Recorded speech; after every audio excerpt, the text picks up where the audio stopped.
Ով է միայնակ ու անօգնական թողել Հալաբյան 13 շենքի բակում թիթեղների տակ գտնված նորածնին։ Փոքրիկի ծնողներին դեռ փնտրում են, բակում որտեղ գտել են նրան, տեսախցիկներ չեն երևում։ Հայտնի չէ անգամ մայրը, հայրը թե երրորդ մեկն է նորածնին մի ծածկոցով փաթաթել ու թողել այնտեղ ծննդաբերական արյունը վրան։ Դենքան համեմատում ես ինչ-որ մեկի հետ, որ կասկածում ես, դրանով հերքելով կամ հաստատելով, բայց ում հետ համեմատես։ Երկար տարիներ ոստիկանությունում անչափահասների գործով զբաղված Մարթա Մելիքսեթյանը զարմանում է, որ էլի մանկալքության դեպք է եղել։ Վերջին անգամ 2024-ի մայիսի 8-ին էր մայրը նորածնին թողել Մալաթիայի Սուրբ Աստվածածին եկեղեցու բակում։ Ինձ համար շատ զարմանալի էր, որ կրկնվել է դեպքը, կարծես թե այս դեպքերի լուսաբանումը պետք է կանխարգելիչ որոշակի պրևենտիվ բնույթ կրի եւ հասարակության մյուս անդամները չկրկնեն նույն սխալները, բայց մենք տեսնում ենք, որ ոչ։ 2024-ին լքված աղջկան եկեղեցու այգեպանն էր գտել, խնամված, հարմարավետ զամբյուղում, կողքին կաթի շիշ, ծծակ եւ հավելյալ հագուստ։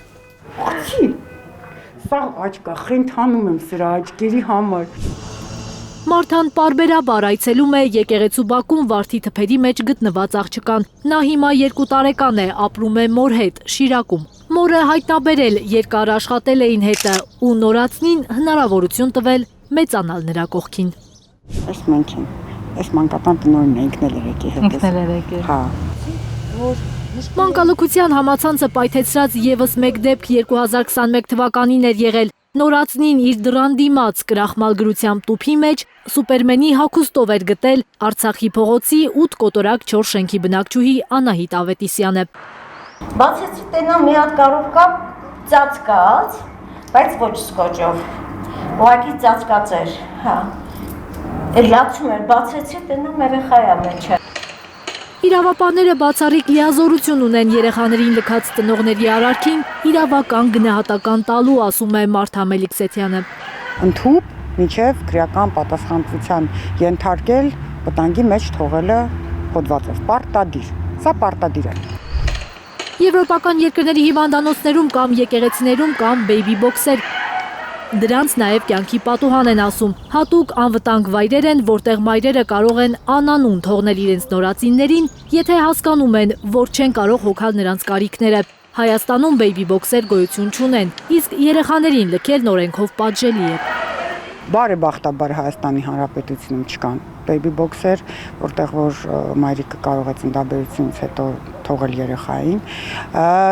Իհարկե, օրենքը թույլ է տալիս հրաժարվել ծնողական իրավունքներից, բայց դա հետագայում չի ազատում ծնողին ալիմենտային պարտավորություններից։